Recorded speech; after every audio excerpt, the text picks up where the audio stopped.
Welcome to the Second Season Podcast, a podcast for athletes, entrepreneurs, and families chasing legacy. I'm Mason. And I'm Danny. And today, we're getting right to it. Right to it.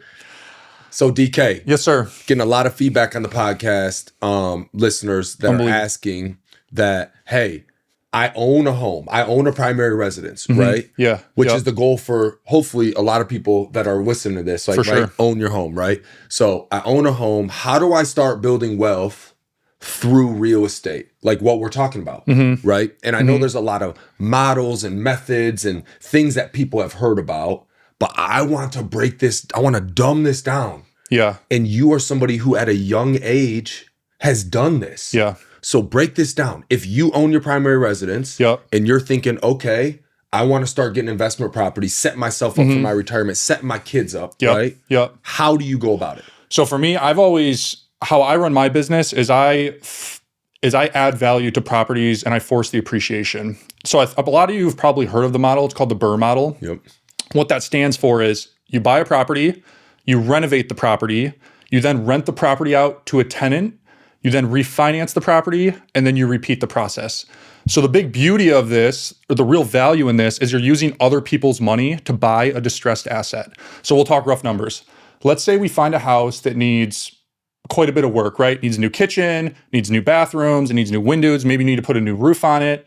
And you can find these deals a multitude of different ways. But let's say you buy the house for $100,000. And let's say during your due diligence period, based on what other properties have sold in the area, that house is going to be worth $200,000 when it's fixed up. And you're pulling comps from the MLS. Correct. You're pulling data of that neighborhood. Correct. Yep. Properties that have already sold. And are you really specific to like that neighborhood, like Grand Rapids? Yes. There's expressways, there's rivers, there's stuff. You're focused in on that little corridor. Yep. Right? So I'm a real estate agent, but if you're, just an individual and you're like just now getting started, reach out to agents. Like if you want to work with a good agent who understands the area, because there's a lot of cities that it's a street by street game. Like the comps can change very drastically. So big thing that I'm looking for is I don't want to cross any major streets. I want to stay ideally neighborhood specific. And I don't want to like cross any rivers or any like railroad tracks. Okay. So I'm trying to find properties as close to the one that I'm going to be doing the work to. So let's say the house is $200,000. Once it's fixed up, I'd buy it for $100,000. Let's say I put $50,000 of rehab into that property. And how are you getting the $50K? Like people listening right now, they'll be like, okay, cool. That sounds good, bro. But like buying the house plus $50K, that's going to spread the majority of people thin right there, right? So there's different ways you can do it. So there's national lenders like Kiavi. Kiavi's a great lender. I've worked with a lot of agents and other investors, even in our market, who utilize their platform. Great platform to work with. The other way is doing it through private lenders, or it's usually people within your network. Relationship network. Correct. Yep. So, and a lot of times, the people that I've raised money from, like, they're not involved in the real estate game. They just want to know that they have a solid return. And their money's backed by an actual hard physical asset that you can go touch, see, and feel. So that's why I love real estate.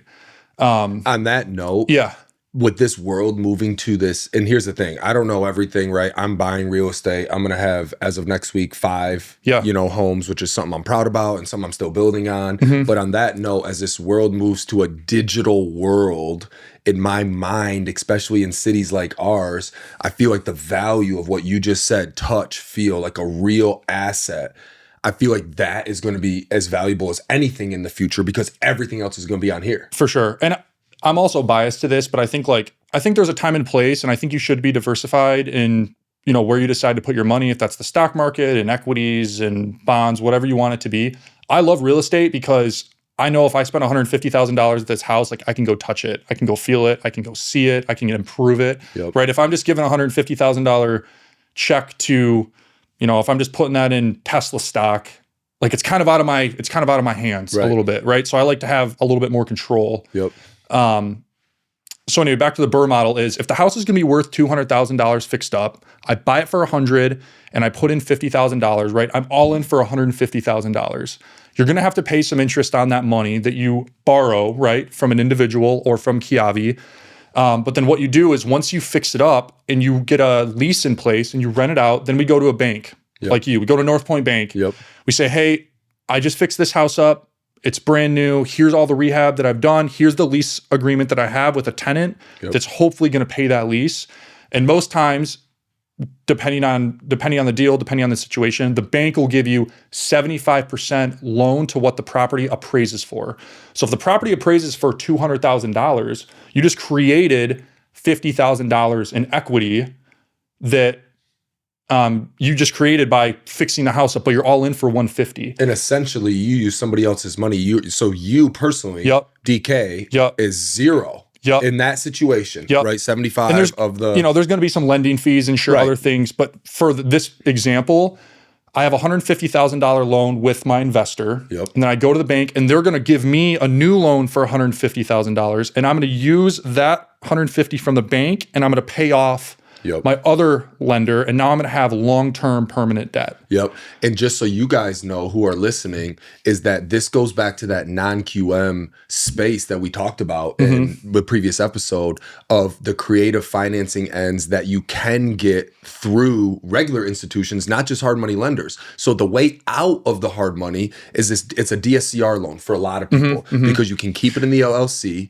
It's not using income. It's using the leases, right? The amount from the leases that you just talked about as the qualifying determining factor, right? So you get to that point, you're paying your hard money back, and the lender, for instance, the bank or whoever your lender is, they can see that the debt servicing ratio, the leases take care of what that mortgage payment would be. And another thing too to take into account, especially if you're doing your first deal, is private money lenders, people who lend you money on, it's a very short-term basis. So these are normally 6-month deals, year deals, maybe 18 months, depending on what the project is.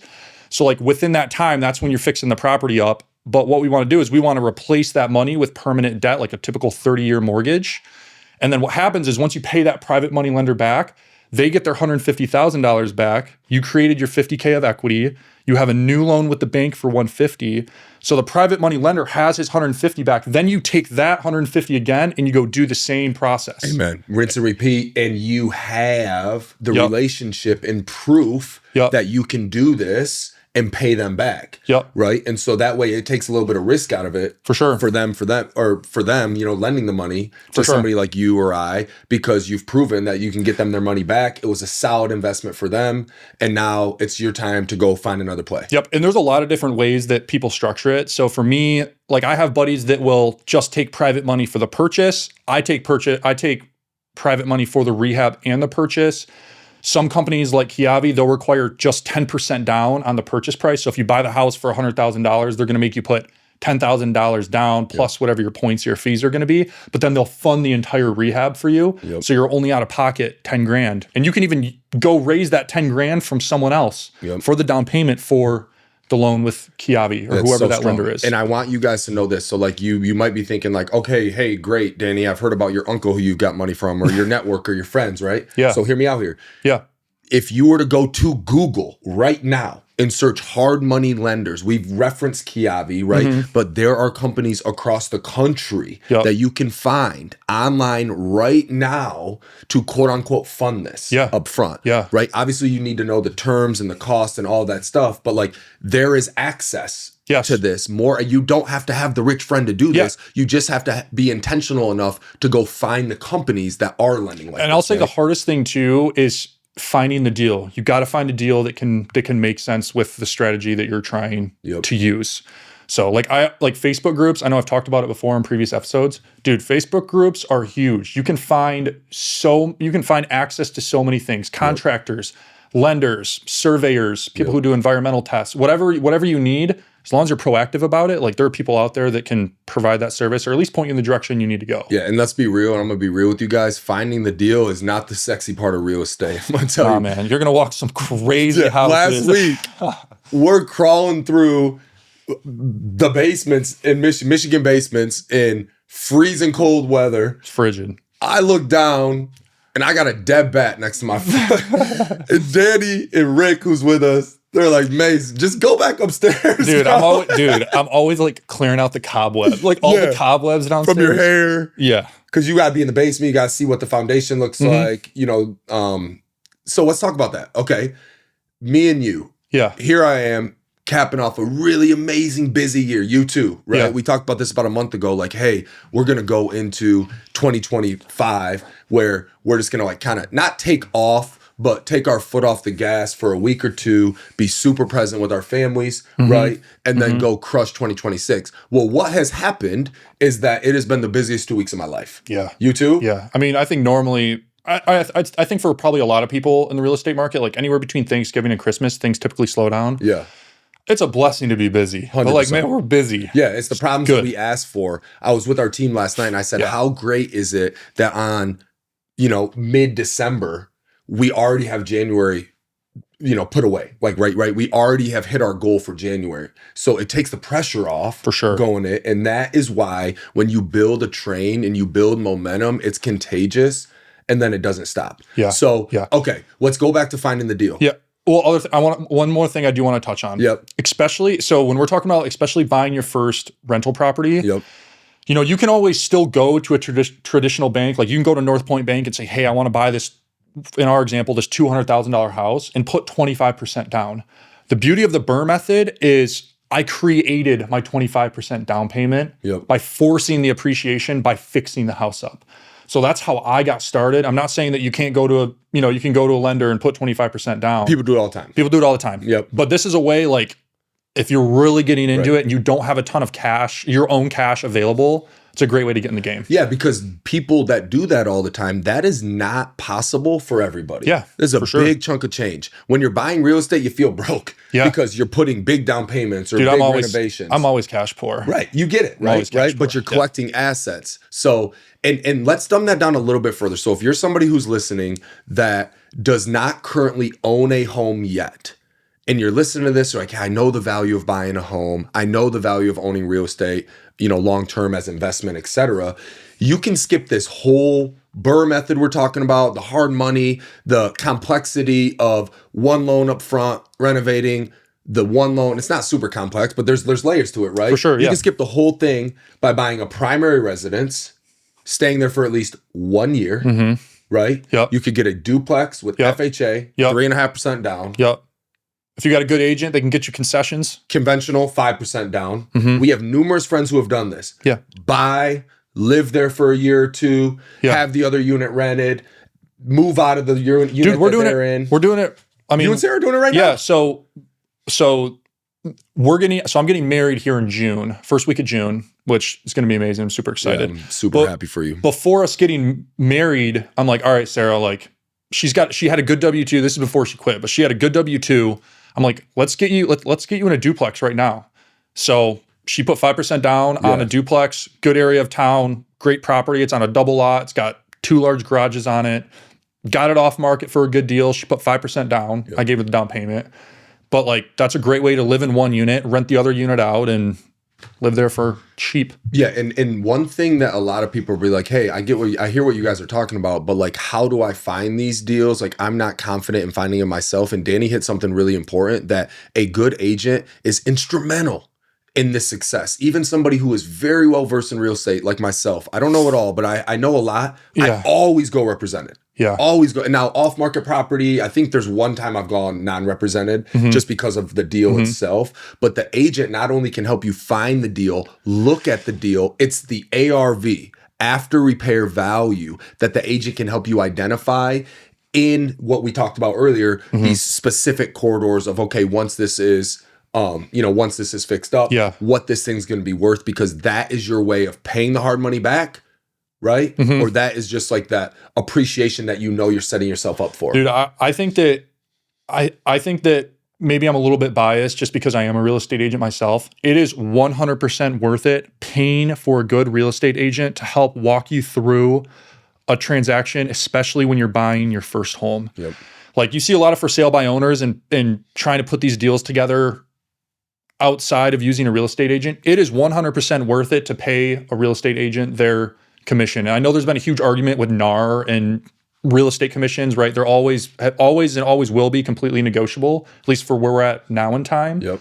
But there's a lot of bad agents, but it is 100% worth paying a good agent to help walk you through the process. So let's be real and tell them what we're doing right now. Yeah. Last week, another agent who watched this podcast called and said, hey, shout out Rick. Shout out Rick. Yeah, shout out Rick. For sure. Says, hey, I just watched your guys' podcast. I don't know Danny, but I know you. We have an insane play coming. We did not find this deal. This deal found us. We have an insane play coming, but you got to close in 2 weeks. Yeah. And you got to raise $1 million. Yeah. Right? Yeah. But this goes back to a good agent. And the reason why I'm telling this story, and I want to talk about this because I think this is super valuable for people to hear kind of what we're doing right now and the ins and outs and how we're deciding to structure this.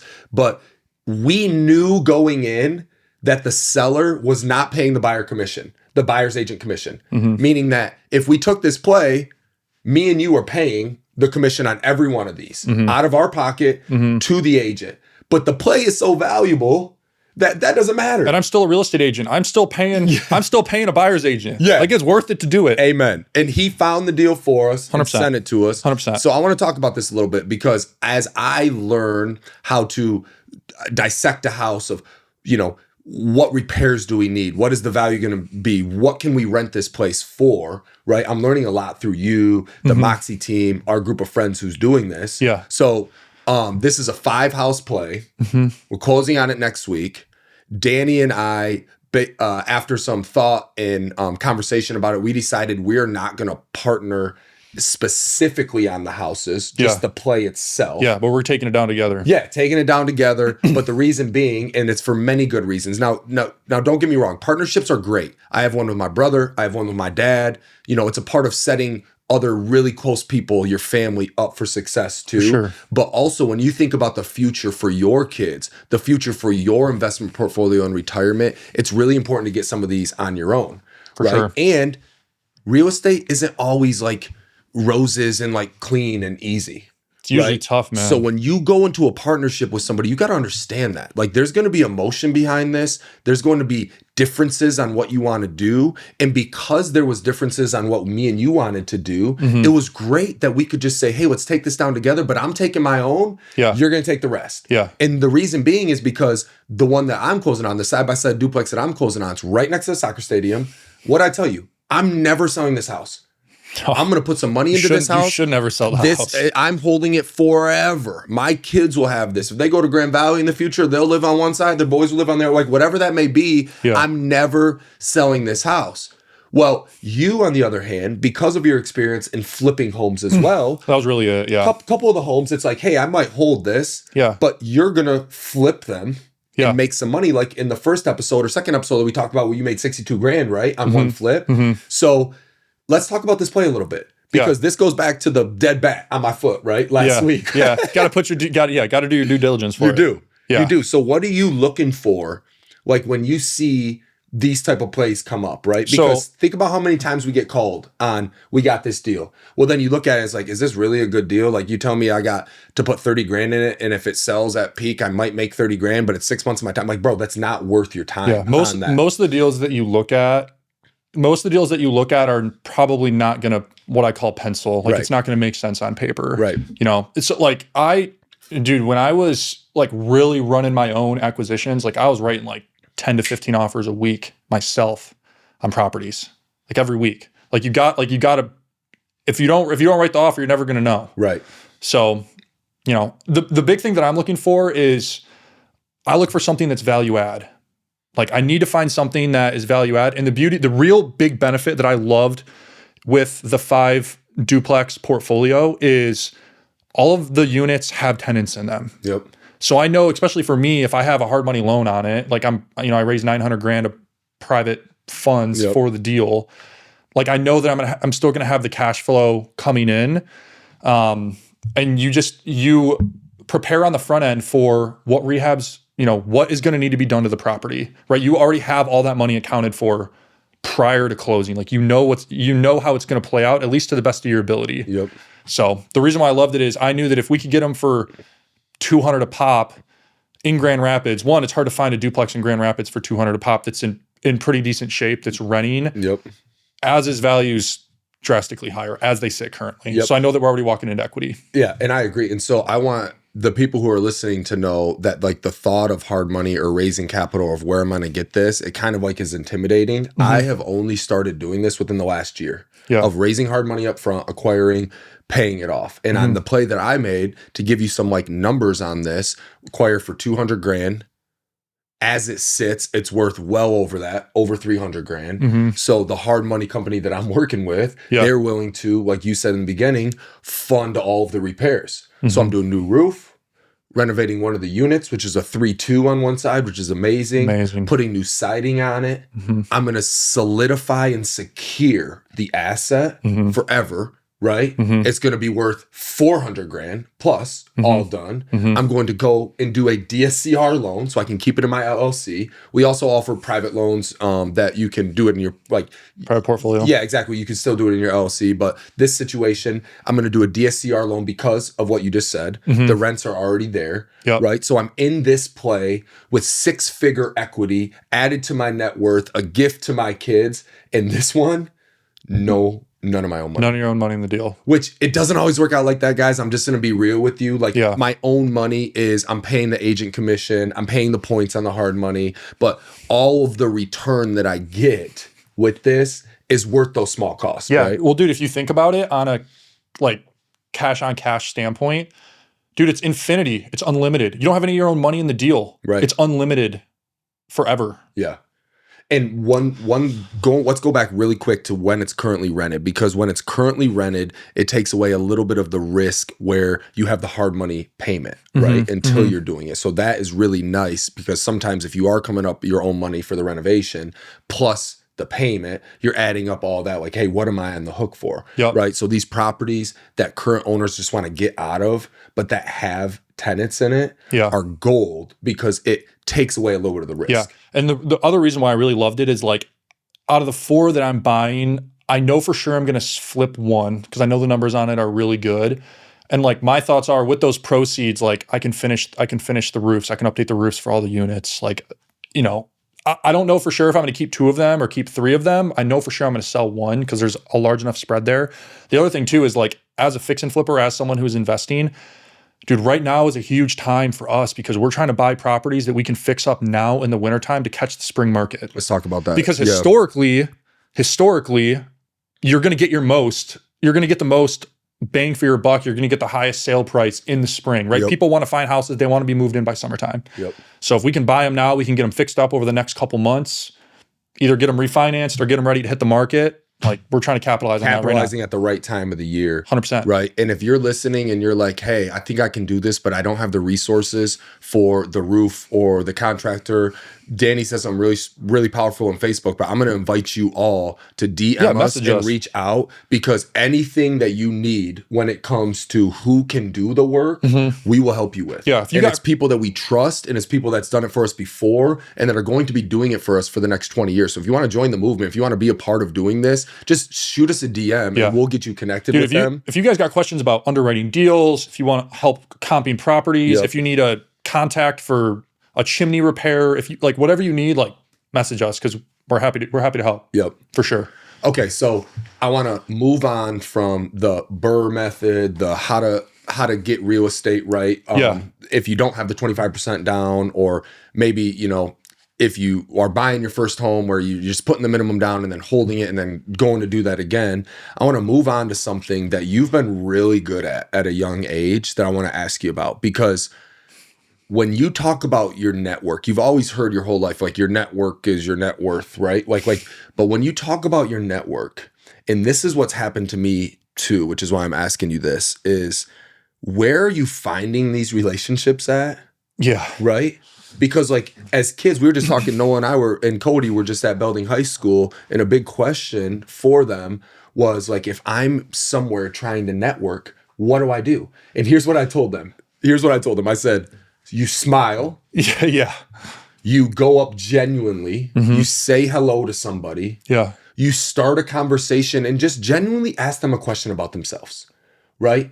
And so now this is our life. Every day. So how are you expanding your network? Where are you meeting these guys that are funding these projects for you? If it's not the online platform like a Kiavi, right? How are you growing your network in those? I would say that like I'm a pro small talker, And I would say that like there's not a lot of people who love the small talk. Like, dude, people always say you have to go to like these networking events, to meet people. Bro, I'm in the Chipotle line, like I'm trying to ask the person next to me, like, what's going on? Like trying to start a conversation with them just because you never know who you're going to meet. Yep. So, and with that, 2 days ago, we're recording this. It's a Friday Yep. today. This is Wednesday. I was at the YMCA, Mary Free Bed, Cascade, Grand Rapids. I just got done with a workout. I'm sitting in the sauna and, there's a couple other guys in there. And we always have conversations about whatever, workout or fitness or life or business or kids or holidays or whatever. So someone asked me what I was doing. I'm like, I work in real estate. I'm an agent. I'm, trying to close out my year, but I'm actively buying more properties. I raise money for my deals. And one of the guys in there is like, oh, do you know this person and this person? And I'm like, yeah, I've actually sold both of them deals. He goes, well, I lend money to them to buy the deals that you're sending them. I'm like, oh, cool. Like, tell me your history. Like, I'm getting to know this guy.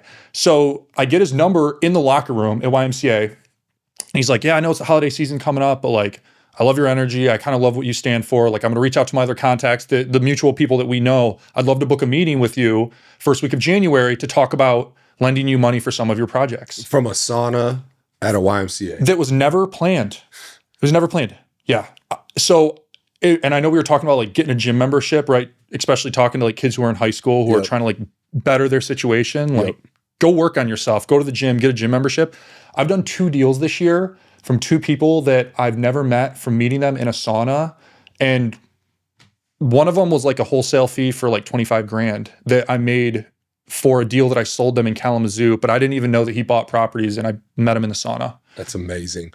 So we were just at the high school the other day. I referenced earlier, me, Noah, and Cody, right? Yeah, and they're like, hey, I'm a senior in high school. What's the biggest advice you could give me? I'm like, well, hey, are you working part-time? And like half the room raise their hand, the other half aren't. I'm like, okay, so if you're working part-time, you're making about $500 a month, roughly. It's just roughly based upon minimum wage, the hours they're working, right? And I said, if you got $500 a month, you got to be able to pay for your own cell phone bill. There's $100. You got to go join the gym. There's $150. Yep. Right? And the rest of the money, bro, you can eat your Jersey Mikes. You can like you can get by. You don't have to live this lavish lifestyle, right? Because the gym will open up more doors, not just on who you become, but on who you connect with. I think back to like all of the people that I've met. And then this is the power of social media too, because once you meet somebody and then they want some like kind of social proof of like, who are you, right? And then they find you on Facebook and there's the social proof there that like, this is what we do. It develops even a deeper conversation that next time that you run into them. And it made me super proud. My boy Cody Zam, I'm super proud of Cody. Obviously Cody dude. well. Great dude. His first year in real estate, I did 10 transactions. I helped 10 of his families out on the loan side of things for him. He's absolutely crushing it. And I went with him to speak to these students, and he told the story that me and him were playing basketball at the gym. I didn't even know him at the time. Like literally, like I've not ever met him. Yeah. He's working out. We're playing basketball.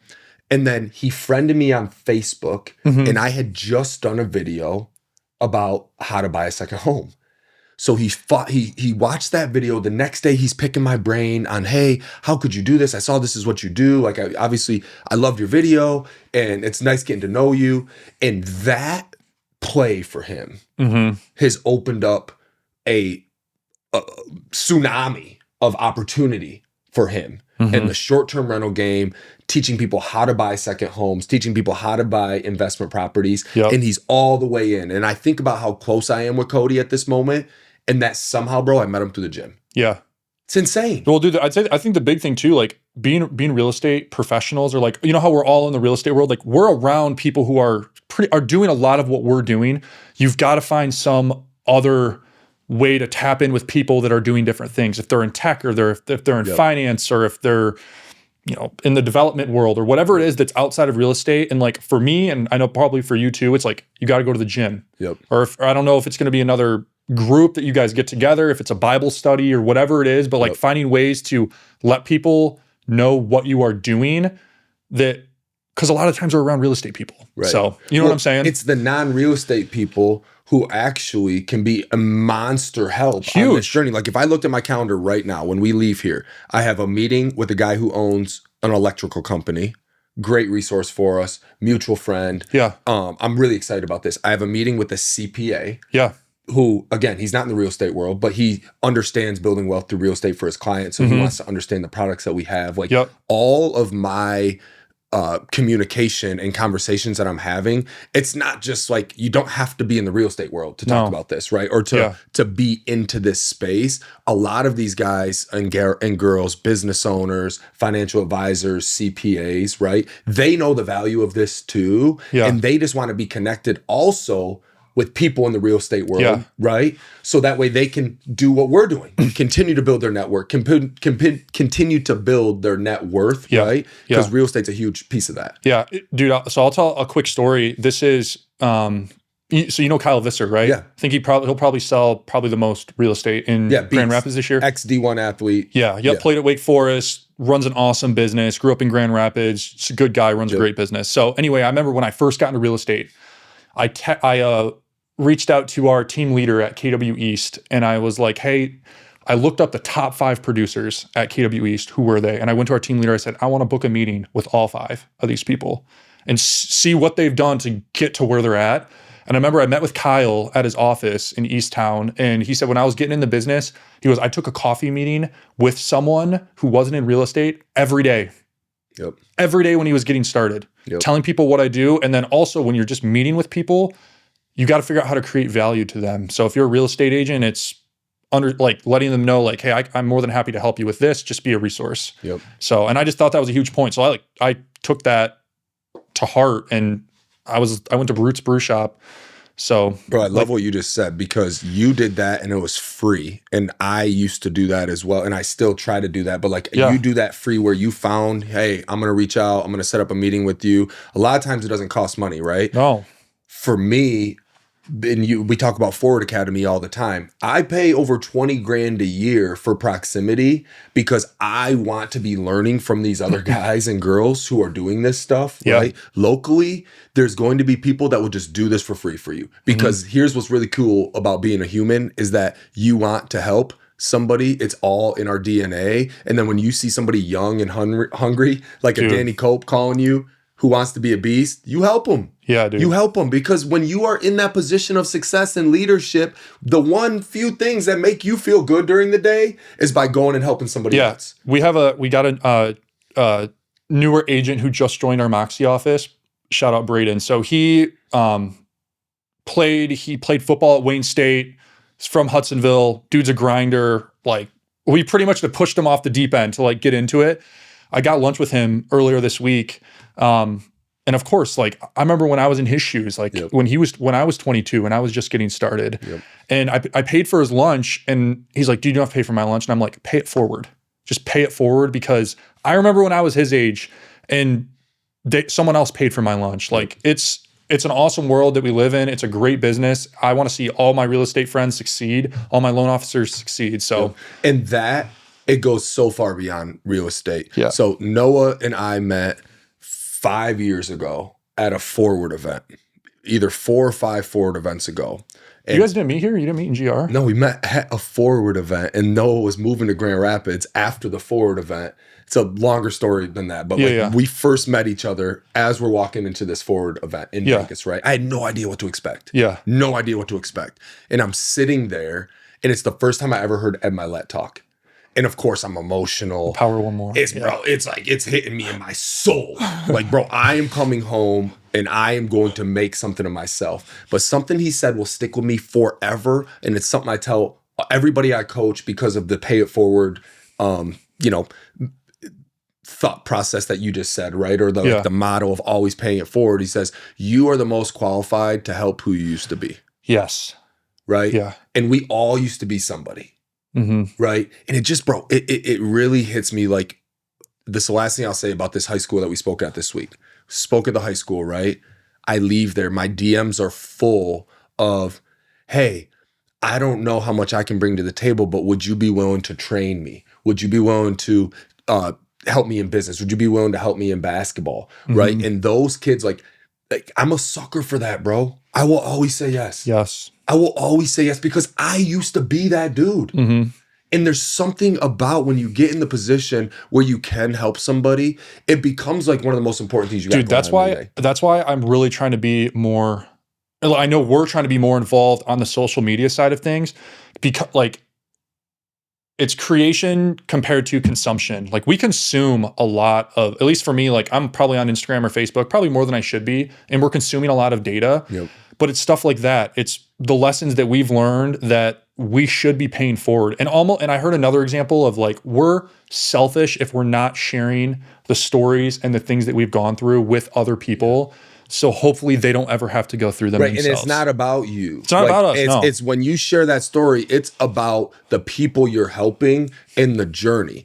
And I will tell you, bro, I've been posting videos for a while, right? Yeah. And I was one of the first people in Grand Rapids 5 years ago where I'm like, I'm posting a reel every like 2 to 3 days, no matter what, in our industry. Like I went full send into posting videos. Yeah. And there's a lot of times I'm questioning like, did this video hit? Or like in the beginning, it's like, how do you look? How do you sound? Was it perfect? And then I threw all that shit out the window. Yeah. Right. But what I have found, bro, some of the most amazing things when you talk about social, when I meet somebody in person and they say, bro, you're exactly who I thought you were. And I just want you to know that video that you talked about giving yourself some grace, it really helped me. I'm like, man, like I was talking about it because I was in a position where I was trying to give myself some grace at that time. Yeah. And I realized that's what got me through that moment. So like what you just said is so powerful because you just have no idea, bro. Yeah. No idea who you could impact. Yeah. And I don't want people to make the same mistakes I've made. Yeah. And everyone's going to make mistakes. It's just part of life. It's just part of things that you go through. And I think experience and going through it yourself is the best way to learn. But if you can be vocal about it, like you're selfish if you're not sharing that information with people. So it's awesome. This is something that me and you are really passionate about, really excited about, and that we believe in. We believe in this so much that we've already booked through episode 25 with the auto engineer. Yeah, we're committed. Right? We're committed. We're committed. And I'm excited because this is going to turn into this flashlight that we're trying to build, and we're going to start shining on other people. So we're going to have other people come on the pod. It's going to be fun. We're starting this is our next one, right? Yeah, exactly. Guest episode or bringing a guest on the next episode.